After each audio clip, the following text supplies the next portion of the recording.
Sejam bem-vindos, Caverna do Morcego. Meu nome é Fábio. Domingo às 8 horas da manhã temos nosso quadro aqui de Respondendo os Inscritos, onde eu pego algumas perguntinhas que vocês fizeram em uma postagem e respondo elas. Geralmente trago 3 ou 4 perguntinhas. Caso você queira deixar a sua pergunta, ontem, no sábado, eu deixei uma nova postagem ali na aba de comunidade do canal pedindo perguntas. Vou tentar deixar na primeira postagem aqui o link, né? Eu sempre me esqueço, mas confia em mim que dessa vez vai, né? E acredito que você consiga só acessar essa postagem através do seu PC, né?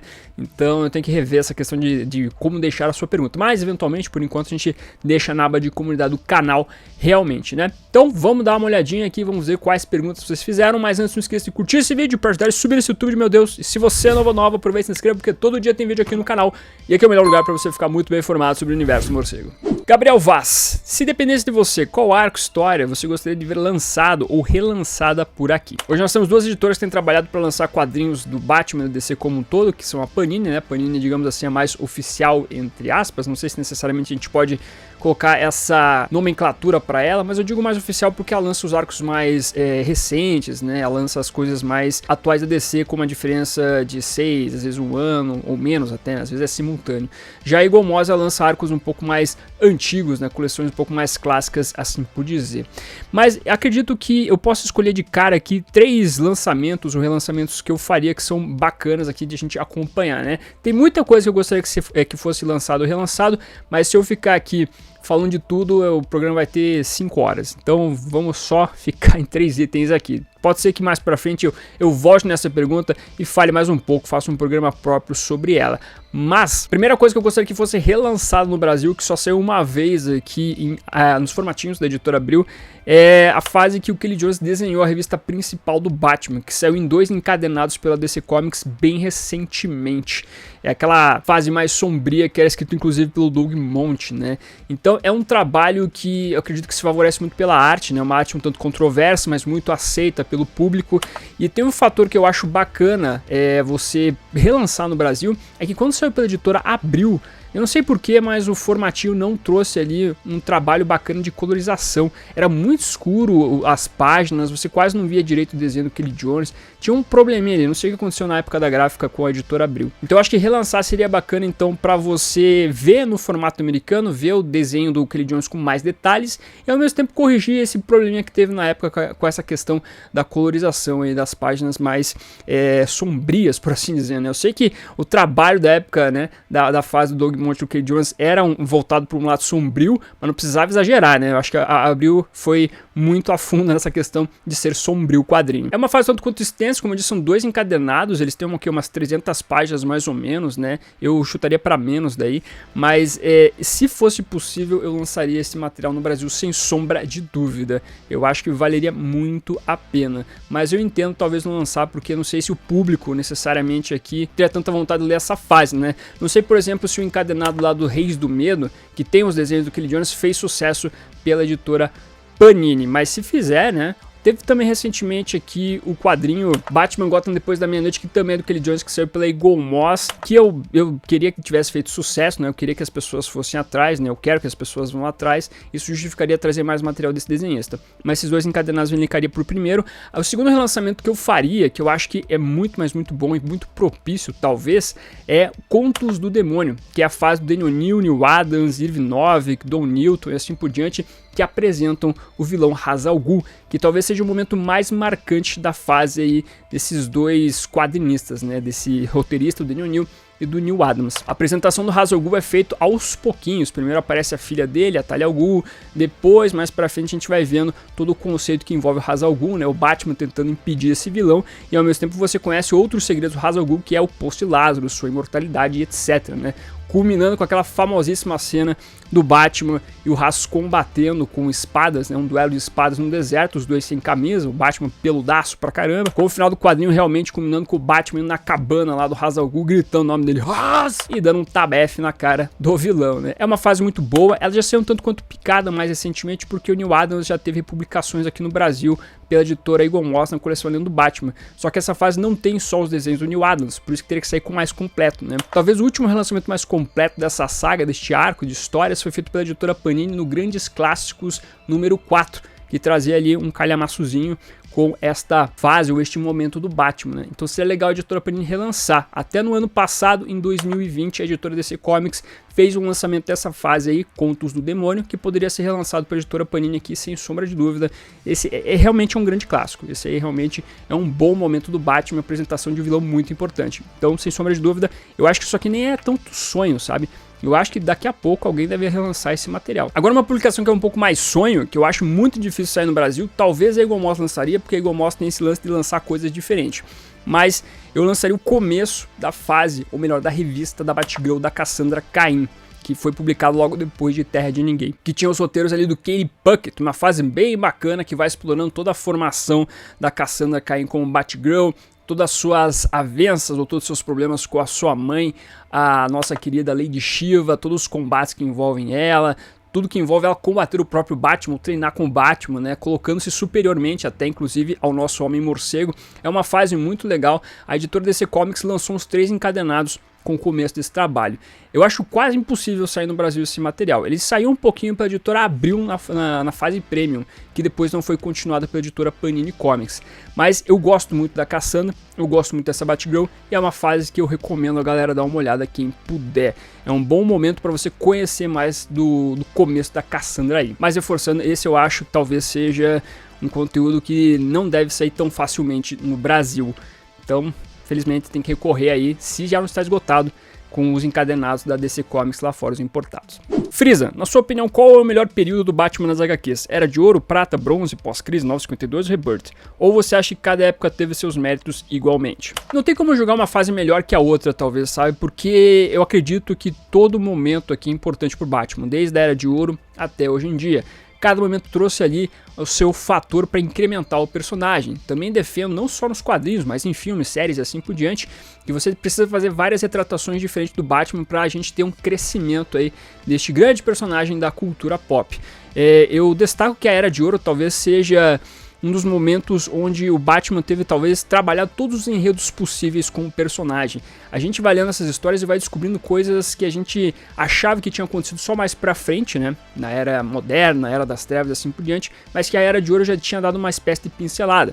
Uma coisa que eu sempre coloco aqui, que eu já trouxe muitas vezes no canal, e quem acompanha o canal desde o começo tá cansado de ouvir eu falar sobre isso, mas tecnicamente o Coringa já matou o Robin na Era de Ouro, né? Ele já foi dado como morto pelas mãos do Coringa. É claro que ele não morreu necessariamente, ele voltou à vida, mas tecnicamente o Coringa já matou o Robin na Era de Ouro. Se você pegar, por exemplo, um enredo que é um tanto quanto conhecido aí, que foi trabalhado em algumas histórias mais atuais, por assim dizer, o Coringa voltando à sanidade, ou o Coringa sendo bonzinho, o Coringa combatendo o crime, também aconteceu na Era de Ouro. Tem uma história onde o Coringa acaba perdendo a memória e ele combate ali alguns criminosos junto com o Batman e o Robin. Era um período que os criminosos do Batman não eram considerados insanos, né? Você não tinha essa característica aplicada aos vilões do Batman, né? Eles eram simplesmente criminosos, cometiam crimes, né? É mais ali para os anos 60, mais 70 talvez, que você vai ver esse conceito do insano sendo aplicado para os criminosos do Homem-Morcego, né? Para os antagonistas do nosso personagem principal. Mas o Coringa, por exemplo, já era são ali na Era de Ouro, em um determinado momento, por assim dizer. Então você vê várias coisas importantes acontecendo na Era de Ouro, né? Além de mais, toda a criação de vários conceitos que são importantes ali do Batman. Batcaverna, Batirangue e assim por diante. A Era de Prata tem as suas galhofas, mas ao mesmo tempo tem coisas importantes também, tem conceitos interessantes que foram explorados mais pra frente por outros autores. Era de Bronze, revitalização do personagem, muito importante também para dar um ar diferente pro Batman. Era das Trevas, o Cavaleiro das Trevas, etc. Também é um momento importantíssimo para você engrandecer a figura do Batman ali dentro dos quadrinhos e meio que catapultar a possibilidade de uma Batmania através do filme de 89 do Tim Burton, né? Tim Burton pegou muito do Cavaleiro das Trevas, a Piada Mortal, por exemplo, para conceber o seu filme, né? Então veja que o quadrinho foi importante para criar a segunda Batmania. Então cada era tem a sua importância, cada era vai influenciar uma na outra para criar novos conceitos com o Batman. Talvez você tiver um pensamento um pouco mais simplista, você vai falar, bom, a Era de Ouro é mais importante porque criou o personagem, criou muitos conceitos através do Bill Finger, né?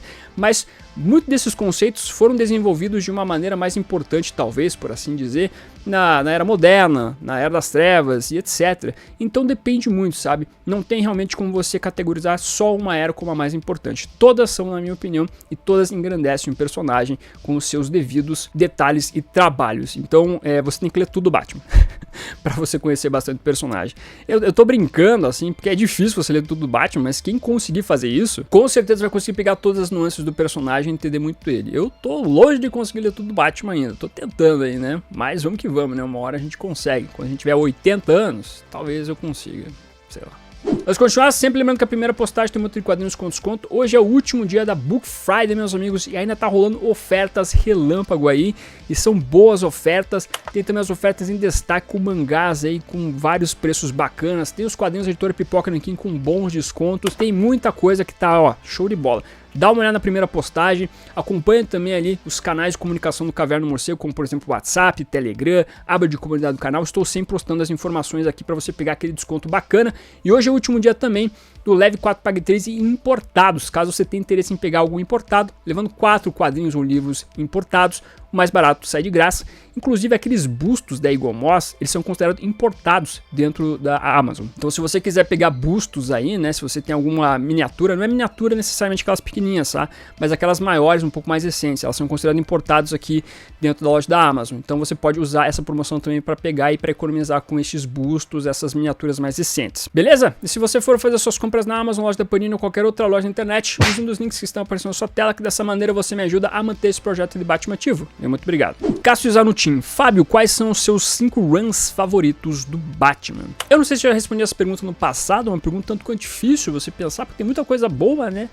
Mas eu vou dar uma arriscada aqui, né? Eu sei que eu vou irritar algumas pessoas, tem galera que fica chateada com essas coisas de lista, porque não pode assim, não pode assado, não pode cozido no passado e etc, né? Listas são coisas um tanto quanto provocativas e emotivas. Mas então eu vou arriscar aqui meio freestyle no que eu penso em relação ao runs do Batman, e começando aqui com uma citação, digamos assim, uma menção honrosa, eu vou trazer a fase do Tom King, hein? Eu acho que é uma fase que trabalhou muito bem o personagem dentro do seu emocional, um trabalho importante que o autor fez, pena que o final foi meio ruinzinho, né? O começo também não é aquele começo, mas quando engrena o negócio pega forte, então uma boa fase. Mas começando aqui no top 5, realmente, em quinto lugar eu vou colocar a fase do Paul Dini, que começa Detective Comics lá bem no período que o Grant Morrison começou a revista do Batman, e vai até Streets of Gotham, né?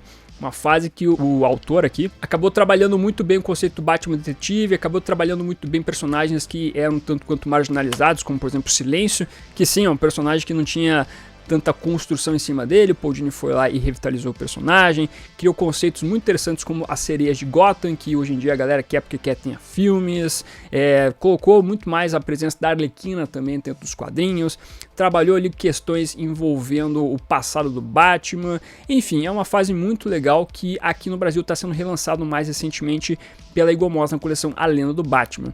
Então, sem sombra de dúvida, um run que eu acho muito bacana de você ir atrás quem tiver a possibilidade. E aproveitando então em quarto lugar, eu coloco a fase do Grant Morrison, porque é uma fase que consegue sair um pouquinho da caixinha, porque ela não se propõe aqui a fazer algo um tanto quanto manjado do Batman. Ele quer pegar aqui o autor coisas que as pessoas querem esquecer do Batman, que era de prata, né? Ele traz o Batmirim, ele traz o conceito clube de heróis, ele trabalha o Batman de Zunenar e assim por diante, e acaba dando uma revitalização também, né? Dando uma revitalizada, melhor dizendo, em relação a todos esses conceitos, de certa forma fazendo com que o leitor consiga se comunicar um pouco melhor com essas histórias que eram marginalizadas aí pela galera que gostava do Batman mais trevoso e etc. Então é uma fase muito importante para resgate, uma fase também muito importante para criar outros conceitos, para trabalhar uma espécie de morte do Batman, para trabalhar a corporação Batman.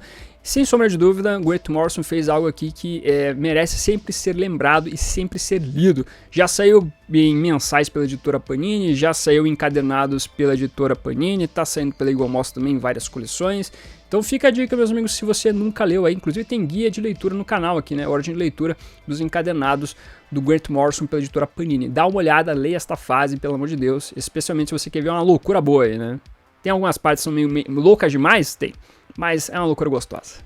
Vai por mim. Em terceiro lugar eu trago a fase do Steve Englehart do Marshall Rogers, que além de trabalhar o Batman nos anos 80, ele também foca muito na figura do Bruce Wayne, trabalha muito a faceta do Bruce Wayne com seus problemas em relação a seu Batman, com seus problemas amorosos com a Silver, trabalha ali revitalizando personagens também, né, dando uma toada um pouco mais intensas para vilões como o Strange, Coringa, né, tem aquela famosa história dos peixes sonhos.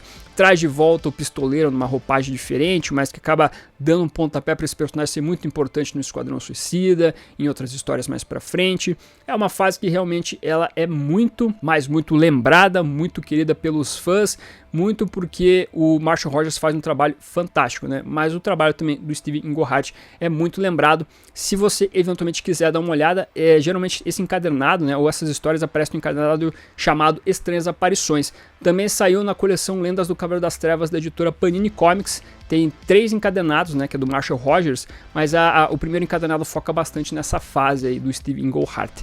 Então, fica a dica também, uma boa fase, uma excelente fase para ler. Em segundo lugar, eu coloco o Daniel New e o Neil Adams, a galera que aí deu aquela revitalizada no Batman nos anos 70, quando a coisa tava ficando perigosa pro Homem-Morcego, né? Batman passou por um longo período ali na Era de Prata, que era um período um tanto quanto avacalhado, né? Tem coisas boas, sem sombra de dúvida, mas destoava demais do que era o Batman, né? Com ficção científica e etc. No final da Era de Prata tentou dar ali um condom diferente para a história do Batman, tirou os excessos, mas o negócio não estava tão legal. Aí veio o Daniel New e o Neil Adams, quiseram aí trazer as raízes do personagem, trazer uma coisa mais do começo da Era de Ouro, e trouxeram o Batman mais detetive, exploraram conceitos interessantes, revitalizaram personagens também, né? Você vê que os bons autores aqui, eles conseguem trazer novas caras para os vilões, para a galeria de personagens do Batman, né? Do universo do morcego. Trabalhou uma história fantástica com o Coringa, trouxe Duas Caras de volta, criou o Ra's al Ghul, conforme a gente já citou hoje aqui no vídeo, ou seja, também é um trabalho muito marcante aí, né? O desenho do Neil Adams, que ele trazia um lado mais fotográfico, por assim dizer, dos corpos humanos, né? É um desenho muito marcante, né? Hoje em dia o desenho do Neil Adams não tá aquelas coisas assim, você pega, sei lá, por exemplo, Odisseia, meu Deus do céu, quadrinho chato pra caceta, né? Mas aquele período dos anos 70, o cara fez um trabalho fantástico, era um nome assim que você ligava sempre ao sucesso, né? Não que hoje em dia não seja também, o Neil Adams não é um cara que você vai desprezar hoje em dia, mas é que tem tempos e tempos aí pra galera funcionar. Mas com certeza o trabalho do Daniel New, meus amigos, é um trabalho pra ficar marcado pra sempre aí na história do Batman. Então por isso eu sempre indico vocês darem uma olhadinha. Em primeiro lugar eu vou colocar, meus amigos, a fase do Bill Finger escrevendo o Batman lá na Era de Ouro, né? E também um pouquinho na Era de Prata. E é difícil você categorizar assim um run especificamente do Bill Finger, porque dentro da Era de Ouro você teve outros roteiristas trabalhando também com o personagem. No comecinho ali, quando a gente teve o período do Batman sem o Robin, você via o Bill Finger começar ali, né, nas primeiras histórias, mas depois entrar o Gardner Fox, trazendo elementos importantes, como Batarangue, como outras coisas mais ali simbólicas do Homem-Morcego, né, vilões também simbólicos. Mas ainda assim o Bill Finger, ele criou muita coisa importante do Batman no período da Era de Ouro, e ele fazia histórias interessantes, ele conseguia colocar muito do seu lado romancista dentro das histórias do Homem-Morcego, né? Ele queria ser um escritor de livros, então os quadrinhos eram essa válvula de escape para ele trabalhar coisas muito importantes do Batman. Então você, para mim, na minha concepção, você tem que elencar sempre nas primeiras posições aqui o trabalho do Bill Finger, como uma espécie de run também, né? Porque, sem sombra de dúvida, você pode elencar aqui, nesse sentido, o trabalho que ele fez. Mas na Era de Ouro não teve só ele também, né? Esse que é o ponto que eu quero chamar a atenção. Aqui teve outros roteiristas que fizeram trabalhos importantes também. Mas, pra mim, em primeiro lugar, fica o Bill Finger aí sendo um dos caras mais importantes a trabalhar com Batman, né? Lembrando que nas minhas listagens eu sempre coloco o Bill Finger sendo o cara mais importante dentro do universo do morcego, né? Na criação de conceito, etc. Em segundo lugar, o Daniel New, né? Então minha listagem tá de acordo exatamente com o que eu penso em relação aos criadores do Homem-Morcego. Então, dando uma arriscada aqui, freestyle, eu coloco então estes 5 runs aí como os mais importantes do Homem-Morcego na minha visão, né? E não é necessariamente só importante, sabe? Mas é um apreço muito grande que eu tenho em relação a esses trabalhos, né? Não são trabalhos que eu acho que eles são descartáveis ou coisa do tipo. Tenho um carinho por eles. Então eu arrisquei, mas eu acho que eu me saí bem. Mas cada um tem a sua lista, sem sombra de dúvida. Cada um tem os seus gostos aí em relação aos trabalhos com o Homem-Morcego. E tá aí, meus amigos, então trazidas as respostas às minhas perguntas aqui. Quero saber de vocês aí, né? 5 runs favoritos, me diga aí qual é a fase mais importante do Batman. Ao mesmo tempo, me traga aí quais são os lançamentos que você gostaria de ver no Brasil, pela editora Panini, Eagle Moss e etc. Traga seus comentários aqui embaixo, quero saber tudo de você. Então aproveita e deixa um morceguinho para simbolizar que você ficou até o final do vídeo, muito obrigado. Curta, compartilhe, se inscreva no canal se você é nova, marque o sininho para ser notificado nos vídeos. Esse foi ficando por aqui. Como sempre, no final do vídeo nós temos os membros do canal, a galerinha que mantém este canalzinho aqui de pé. Agradeço demais a colaboração de vocês, bem como de você que faz suas compras através dos links da Panini, Amazon, Magazine Luiza, Submarino e assim por diante. Meu muito obrigado como sempre, e se você está chegando agora e quiser ajudar o canal, os links estarão na descrição. Aproveita que você tá aí, meu amiguinho, dá uma olhadinha no vídeo que está aparecendo agora. É um vídeo que vale o seu clique. Agradeço a sua companhia, até a próxima e fui.